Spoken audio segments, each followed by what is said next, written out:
नमस्कार दोस्तों, मैं हूं दीपक सिंह, दैनिक शहर समाचार से। बड़ी खबर हम आपको सुनाने जा रहे हैं। दविंदर सिंह राणा और सुरजीत सिंह सलाथिया जिन्हें भाजपा को दिल्ली में ज्वाइन कर लिया है।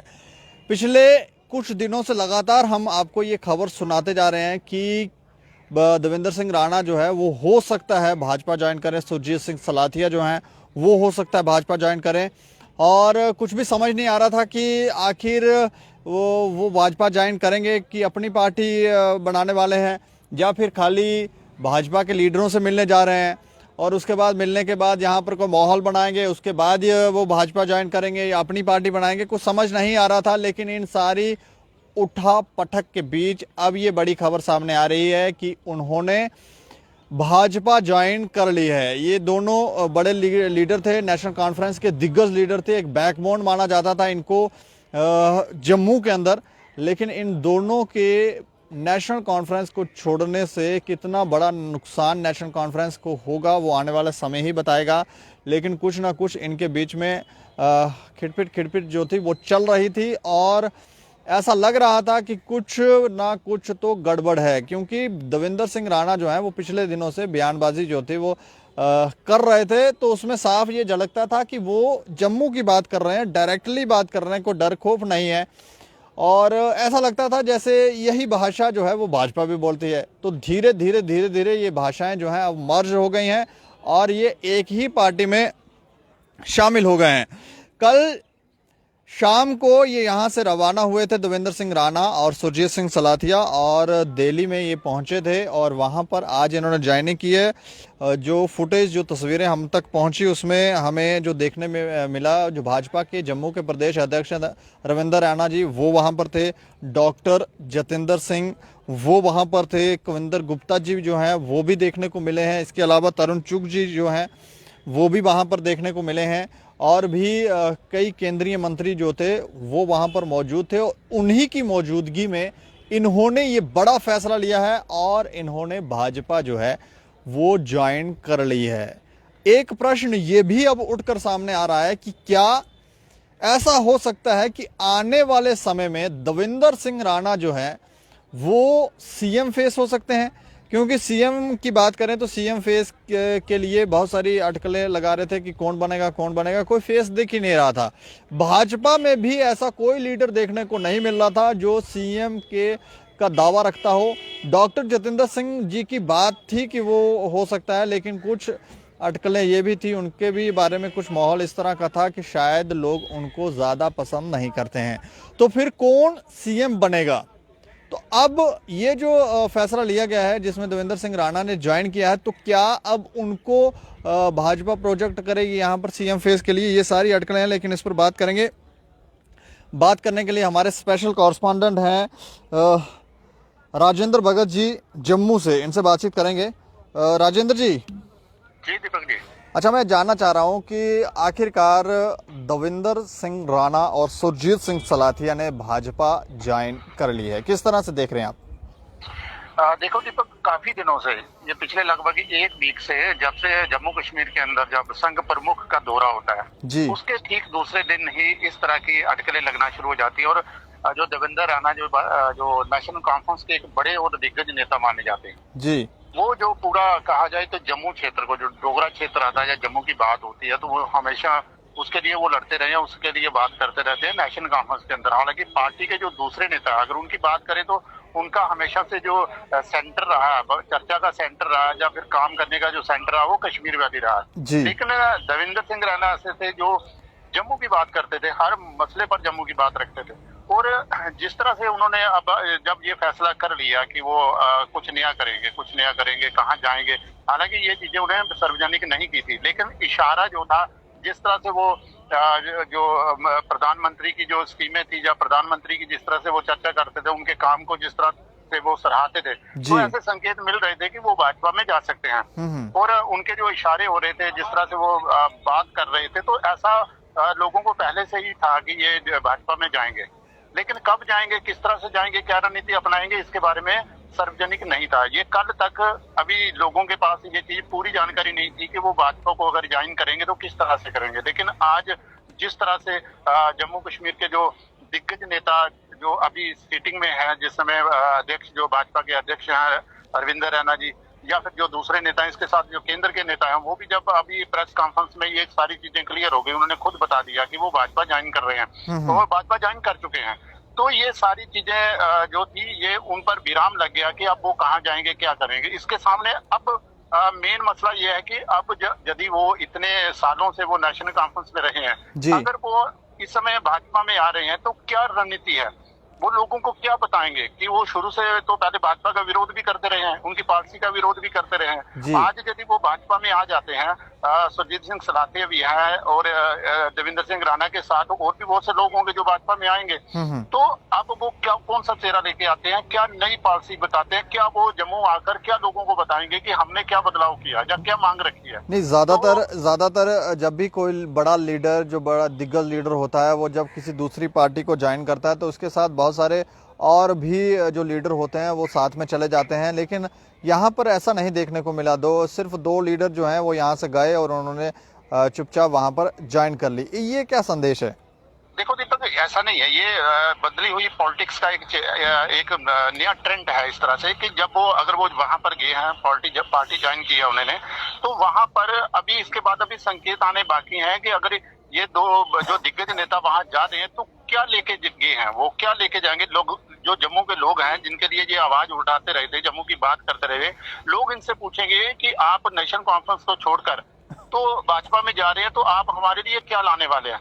आप यकीन मानिए दीपक, आने वाले दिनों में हो सकता है केंद्र सरकार या भाजपा या यही दिग्गज नेता या कुछ इस तरह का जम्मू कश्मीर को बड़ा कुछ देने वाले हैं। ऐसे संकेत भी मिल रहे हैं कि हो सकता है जम्मू यूटी को अलग भी किया जा सकता है। अच्छा। यहाँ इलेक्शन का प्रोसीजर जो वो भी एक उसी तरह की एक लहर बनाई जा सकती है, क्योंकि संदेश तो पहले से आ रहे थे कि जम्मू कश्मीर में इलेक्शन हो सकते हैं जी। लेकिन वो किस तरह से होंगे, कैसे होंगे, क्या वो जम्मू और कश्मीर दोनों जगह पर होंगे। क्योंकि घाटी के अंदर देखा जाए तो पिछले दिनों भी जिस तरह से कश्मीरी पंडितों की और सिख जो लोग थे, जो टीचर थे, उनको भी मारा गया, तो एक माहौल उस तरह का बन रहा था। लेकिन लोगों को ये लगता है कि अभी माहौल जो है घाटी के अंदर उस तरह का नहीं है। लेकिन जम्मू के अंदर देखा जाए तो जम्मू के लोग जो है अभी भी चाहते हैं कि किसी तरह से यहाँ इलेक्शन का एक जो सिस्टम है उसको बनाया जाए और अंतर्राष्ट्रीय जगत में भी ये चीज बताई जाए कि जम्मू कश्मीर में जो लोकतांत्रिक प्रक्रिया वो चल रही है।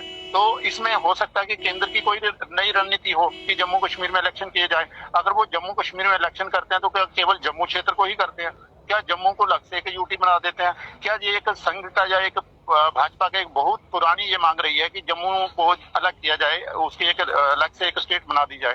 तो क्या उस चीज की ओर बढ़ने का ये कदम है? क्योंकि अभी अगर देखें आप तो पिछले दिनों की जो मीटिंगें हुई है, जैसे देवेंद्र सिंह राणा के साथ जो भी दिग्गज नेताओं की जिनसे बातचीत हुई, जब बात हुई तो हमेशा जम्मू की बात कर रहे थे, डोगरों की बात कर रहे थे, जम्मू क्षेत्र की बात कर रहे थे। वो ये भी कह रहे थे कि जम्मू का एक नैरेटिव सेट होना चाहिए, जम्मू डिक्लेरेशन की बात वो कर रहे थे।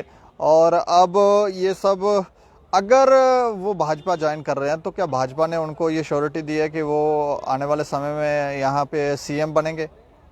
देखो दीपक, ये बात सार्वजनिक तो नहीं होगी। मुझे नहीं लगता कि कोई भी नेता जब कोई दूसरी पार्टी से भाजपा के अंदर आता है तो उसे इसी तरह की बड़ी पदवी मिल जाती है। लेकिन हाँ, ये मान के चल सकते हैं कि अगर इलेक्शनों के दौरान 6 महीने साल का अगर समय रहता है तो उस समय तक हो सकता है कि उनको ये वाला पद मिल जाए।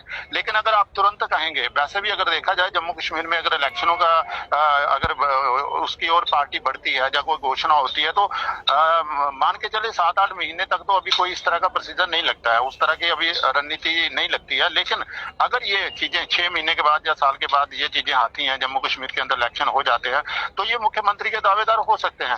क्योंकि जिस तरह का उनका चेहरा है और जम्मू में जिस तरह से उनको देखा जाता है, क्योंकि हर एक प्लेटफॉर्म पर चाहे वो नेशनल कॉन्फ्रेंस में रहे हैं, लेकिन हमेशा उन्होंने बात किया, चाहे भाजपा का विरोध भी किया होगा, लेकिन उन्होंने जम्मू की बात की होगी, डोगरों की बात की होगी, अपनी बात को उन्होंने साधारण शैली जहाँ की क्षेत्रीय भाषा में रखा होगा। आप नेशनल मीडिया में भी जब भी उनको देखते होंगे तो हम हमेशा जम्मू के गलत हो या सही हो, लेकिन अपनी बात को वो जम्मू बेस को लेकर ही करते रहे। तो यही संकेत मिल रहा है। यही चीज अगर देखी जाए तो सलाथिया जो है, सुरजीत सिंह सलाथिया, वो भी जब गए हैं तो उनका भी एक उस जम्मू के उस क्षेत्र के अंदर काफी प्रभाव पड़ता है। जो सांबा कठुआ जैसे क्षेत्र है तो वहां उनका एक प्रभाव माना जाता है और वो बात वो भी जम्मू की करते हैं, डोगरा और लोकल की बात करते हैं। तो अगर इस तरह से ये दोनों नेता, बड़े नेता अगर जा रहे हैं भाजपा के अंदर, तो यकीन मानो कि वहां कुछ ना कुछ एक सेटलमेंट हो सकती है और हुई भी होगी। बिना कारण से कोई आदमी नेशनल कॉन्फ्रेंस में इतनी बड़ी पोस्ट को छोड़कर पूरे जम्मू सूबे का वो एक प्रधान आता है तो फिर वो भाजपा में जाता है, तो वहां कोई बड़ा पद ना लेगा, ऐसा तो हो नहीं सकता। यकीनन इसके पीछे एक बड़ी रणनीति होगी। मेरा तो ये मानना है कि हो सकता है जम्मू को एक अलग करने की एक रणनीति अपनाई जा रही हो, धीरे धीरे अपनाई जा रही हो, और इन्हीं के कंधों पर रखकर जम्मू को अलग से यूटी या फिर कुछ इस तरह का माहौल बनाया जाए और जम्मू के अंदर एक अच्छा राजनीतिक सेटअप दिया जाए। नहीं, ये भी बात देखने वाली है कि देवेंद्र सिंह राणा भाजपा ज्वाइन कर रहे हैं, लेकिन इससे पहले जिस तरह की बयानबाजी वो भाजपा के लिए करते रहे हैं वो भी देखने वाली बात है, और अचानक वो शफल करते हैं, शिफ्ट करते हैं, भाजपा में आ जाते हैं, तो इसके पीछे रणनीति तो लगती है। और एक उनके भाई डॉक्टर जितेंद्र सिंह भी हैं, उनका भी कोई सहयोग है अपने भाई को इस पार्टी में लाने में, लगता है आपको? देखिए दीपक, अगर देखें तो दो तीन चीजें आती हैं। अगर कुछ देर पहले देखा जाए तो जम्मू कश्मीर के मुख्यमंत्री के तौर पर जब चर्चाएं होती थी तो एक नाम जो था वो जितेंद्र सिंह जी का भी आता था, लेकिन उसके बाद जिस तरह से सियासत बदली, घटनाक्रम इस तरह से बदले कि उनके नाम को पीछे ही रखा गया। और दूसरा, अभी आज की डेट में अगर देखा जाए तो जम्मू कश्मीर के मुख्यमंत्री की जब बात आती है तो कोई भी व्यक्ति ऐसा योग्य नहीं दिखता था। आम साधारण बात कर रहा हूँ, पार्टियों के अंदर तो हमेशा हर नेता को योग्य माना जाता है, लेकिन जिस तरह से विद इन वीक, अगर कहा जाए एक ही हफ्ते के अंदर संघ प्रमुख के दौरे के बाद जिस तरह से ये सारी चीजें यकायक हो जाती हैं, तो इससे ये लगता है कि कुछ ना कुछ नया है, कुछ ऐसी बातें हैं जो सार्वजनिक अभी तक नहीं हुई है। जम्मू कश्मीर को लेकर कोई बड़ा निर्णय, जो राजनीतिक कोई बड़ा निर्णय हो सकता है लिया गया हो, जहाँ उस पर विचार हो, ऐसा कुछ होने वाला है, तभी ये लोग जो है वहां पर जा रहे हैं। तो मुझे एक अंतिम सवाल मैं आपसे पूछना चाह रहा हूं कि ये दो लीडर काफी लंबे समय तक नेशनल कॉन्फ्रेंस में रहे और अब ये शिफ्ट करके भाजपा में गए हैं, तो कहीं ऐसा तो नहीं हो आने वाले समय में कि इनकी भी छवि जो है वो धूमिल हो जाए? देखिए दीपक, राजनीति जो होती है संभावनाओं का वहाँ खेल होता है। बहुत से ऐसे नेता होंगे, अगर आप पंजाब के मुख्यमंत्री देखें जो पिछले दिनों जिन्होंने इस्तीफा दिया था अपने पद पर, अगर उनका राजनीतिक कैरियर देखें आप, वो भी पार्टियों में अलग अलग पार्टियों में रहे हैं। देश के बहुत से ऐसे नेता हैं जो अलग अलग पार्टियों में रहा है, और कोई भी व्यक्ति यदि क्षेत्रीय पार्टी से हटके वो नेशनल पार्टी के अंदर जाता है तो उससे उसका कद कम नहीं होता, बढ़ता है। आप ये देखें, नेशनल कॉन्फ्रेंस जो है वो केवल जम्मू कश्मीर की पार्टी है, वो केंद्र तक नहीं है। अगर वो केंद्र की कांग्रेस में या भाजपा में अगर वो जाते हैं तो उनका कद कम नहीं होगा, बढ़ेगा। हाँ, कुछ लोग हैं जो इस तरह के अटकलें लगाएंगे कि आपने पार्टी छोड़ दी, लेकिन नेशनल कॉन्फ्रेंस में रहते हुए क्या वो देश के प्रधानमंत्री पद पर जाएंगे? क्या देश के बड़े जो मंत्री पद हैं, क्या कोई एक नेशनल कॉन्फ्रेंस का या पीडीपी का नेता है जो उस पद तक जाएगा? उसके लिए उसे राष्ट्रीय पार्टी ही ज्वाइन करनी पड़ेगी। तो इसी प्रकार से अगर ये लोग कोई बड़ी महत्वाकांक्षा लेकर बड़ी पार्टी में जाते हैं, किसी भी पार्टी में जाएंगे, अगर जो केंद्र में सत्ता पर बैठने के योग्य हो, जो कि पूरे हिंदुस्तान के अंदर वो जो चुनाव लड़ती रही हो, तो अगर वो उसमें जाते हैं तो मुझे नहीं लगता कि इस तरह की कोई बड़ी बात होगी कि क्यों गए। बहुत से नेता हैं जो केंद्र क्षेत्रीय पार्टियों से हटके वो केंद्र की पार्टी में जाते हैं। और अगर ये देवेंद्र सिंह राणा ने कुछ लिया, इस तरह का नोटिस लिया, तो लेकिन बड़े राजनीतिक हलकों में अगर देखेंगे तो उसको सामान्य बात ली जाएगी, लेकिन हल्के सोशल मीडिया में आप चले जाओ तो वहाँ जगह अलग अलग तरह के ट्रेंड होते हैं। कुछ लोग उनके इस कदम को सराहते हैं और कुछ लोग ऐसा भी करते हैं। वो नेताओं पर वैसे भी कटाक्ष करना जो होता है आजकल एक फैशन बन चुका है, क्योंकि उसी के सहारे तो मीडिया चलती है, सोशल मीडिया चलती है, न्यूज़पेपर चलते हैं, तो इसलिए इस पर ज्यादा नहीं है। और ये जो मंजे हुए राजनीतिक लोग हैं जो अभी पार्टी में गए हैं, मुझे लग रहा है इसके पीछे जो भी करेंगे एक दो दिन में खुलासा हो जाएगा कि उन्होंने पार्टी क्यों ज्वाइन की। उनके लिए वो पार्टी में ज्वाइन करने के बाद वो जम्मू जैसे क्षेत्र को क्या गिफ्ट देने वाले हैं, हमें अब इसकी उम्मीद करनी चाहिए कि क्या वो नया करते हैं और क्या वो कहते हैं। चलिए, शुक्रिया हमें जानकारी देने के लिए। जी जी, बस धन्यवाद।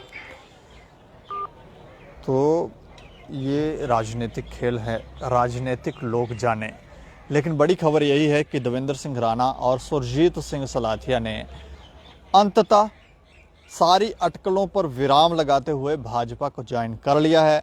और जैसे हमारे स्पेशल कॉरेस्पॉन्डेंट बता रहे थे कि आने वाले समय में जम्मू के लोगों के लिए क्या नया हो सकता है, क्या राजनीतिक बदलाव होगा, क्या जम्मू को अलग राज्य का दर्जा दे दिया जाएगा, कश्मीर को अलग कर दिया जाएगा, ये सारी राजनीतिक खेल जो हैं वो आने वाला समय ही तय करेगा कि आखिर ये लोग करना क्या चाहते हैं।